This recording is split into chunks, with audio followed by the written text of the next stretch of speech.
স্মরগরল খণ্ডনম মম শিরসি মণ্ডনম দেহি পদপল্লব মোদরম। নমস্কার, diary ডিলা bohemian YouTube চ্যানেলের আরেকটি নতুন ভিডিওতে আপনাদের স্বাগত জানাই। আজ আমরা চলে এসেছি বীরভূম জেলার কেন্দুলি গ্রামের প্রখ্যাত জয়দেব কেন্দুলির মন্দিরে।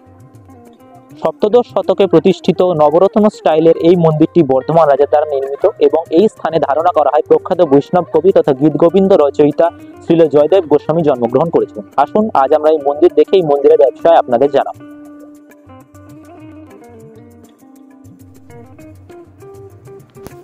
পশ্চিমবঙ্গের বীরভূম জেলার বোলপুর মহকুমার কেন্দুলি গ্রামে অবস্থিত প্রখ্যাত জয়দেব কেন্দুলির রাধা মাধব মন্দির 1683 সালে বর্ধমানের রাজা কীর্তিচাঁদ মতান্তরে রানী ব্রজকিশোরী দেবী গৌড়ীয় নবরত্ন রীতির এই মন্দিরটি প্রতিষ্ঠা করেন।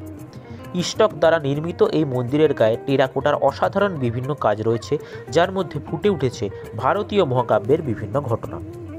ঐতিহাসিক তথ্য থেকে আমরা জানতে পারি পরমপ্রতাপী গৌড়েশ্বর লক্ষণ সেনের সভাকবি, বৈষ্ণব সাধক ও গীতগোবিন্দ কাব্য রচয়িতা শ্রীল জয়দেব গোস্বামী এই স্থানেই জন্মগ্রহণ করেছিলেন।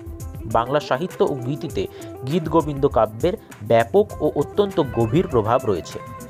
বাংলা ভাষায় বৈষ্ণব পদাবলীর সূচনা জয়দেবের গীতগোবিন্দ পদাবলী থেকেই ধারণা করা হয়। ভক্তি বিজয় কাব্যের রচয়িতা সন্ত মহিপতির মতে জয়দেব হলেন বেদব্যাসের অবতার। এই মন্দিরে পূজিত রাধা মাধব আদতে জয়দেব পূজিত বলে জনশ্রুতি। মন্দিরে রাধা মাধবের মূল মূর্তি ছাড়া আরও রাধাকৃষ্ণ মূর্তি এবং কবি জয়দেব ও তার স্ত্রী পদ্মাবতীর মূর্তি রয়েছে। জয়দেব কেন্দুলির মন্দির বাংলার মানুষের কাছে অত্যন্ত পবিত্র স্থান বলে পরিচিত। যে আসনে বসে জয়দেব সিদ্ধি লাভ করেছিলেন বলে মনে করা হয় তা সংরক্ষণ করা রয়েছে কুশেশ্বর মহাদেবের মন্দিরও। এই গ্রামের শ্রী যুগল কিশোর মুখোপাধ্যায় বর্ধমান রাজদরবারের সভাকবি ছিলেন। মনে করা হয় তাঁর অনুরোধেই বর্ধমানের মহারানী এই গ্রামে জয়দেবের জন্মভিটে রাধা বিনোদ মন্দির স্থাপন করেন।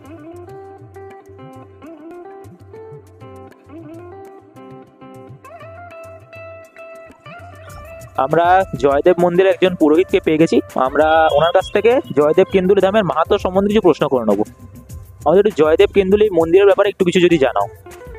জয়দেব কেন্দুলি মন্দিরে বলতে আপনার জয়দেব গীতগোবিন্দ রচনা করতে করতে আপনার জয়দেব লিখেছিলেন যে সরগর খণ্ডং মম শিরসি মণ্ডলম দেহিবত পল্লব মোদরম। হয়তো জয়দেব লিখতে পারেননি। জয়দেব বলছেন যে আমি রাধা চরণ কৃষ্ণের মস্তক কি করে দিই।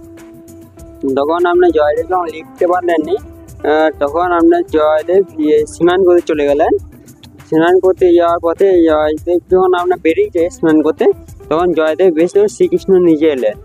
এসে এমনি পদ্মাবতীকে বললেন যে তুমি আমাকে ঘরে স্নানের জল দাও, আমি স্নান করে গীতগোবিন্দ লেখা সম্পন্ন করব। সেরকম ভাবে আপনি গীতগোবিন্দ লেখা সম্পন্ন করলেন।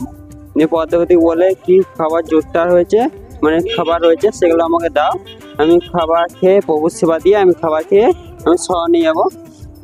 উনি খেয়ে দিয়ে শয়নে যান। তখন আসল যে জয়দেব উনি আসছেন, যে পদ্মাবতী আজকে আমার কাটুয়ায় স্নান করতে যেতে হয়নি, আজকে অজয় আমার গঙ্গাও এসছে উত্তর দিকে। সে তখন থেকে আমাদের প্রসঙ্গে মকর মেলা হয়।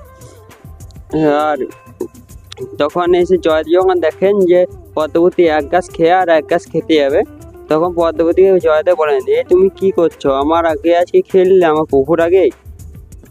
তখন বলে না, আপনি তখন খেয়ে শয়নে গেলেন, তাই আমি খেতে বসলাম, আপনার পরেই তো আমি খাবার খাই।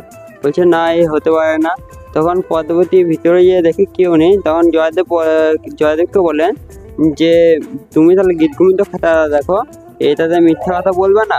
তখন দেখে যে গীতগোবিন্দ লেখা সম্পূর্ণ।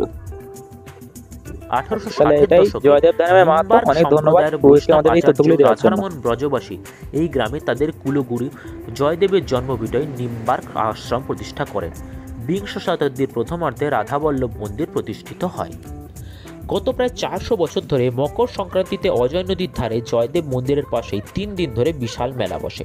বহু সংখ্যক বাউল কীর্তনিয়া এখানে এসে নাম গান করেন এবং বহু মানুষের সমাগম হয় এখানে। এই বাউল কীর্তনিয়ারা নিজেদের জয়দেবের উত্তরসূরি বলে দাবি করে থাকেন। বছরের অন্যান্য সময়েও মানুষ এই মন্দির দর্শন করতে আসেন, তবে তার সংখ্যায় অত্যন্ত কম। আমরা আশা রাখি আমাদের ভিডিওর মাধ্যমে বাংলার এই মন্দির এবং কবি জয়দেবের ইতিহাস সর্বত্র প্রচারিত হবে।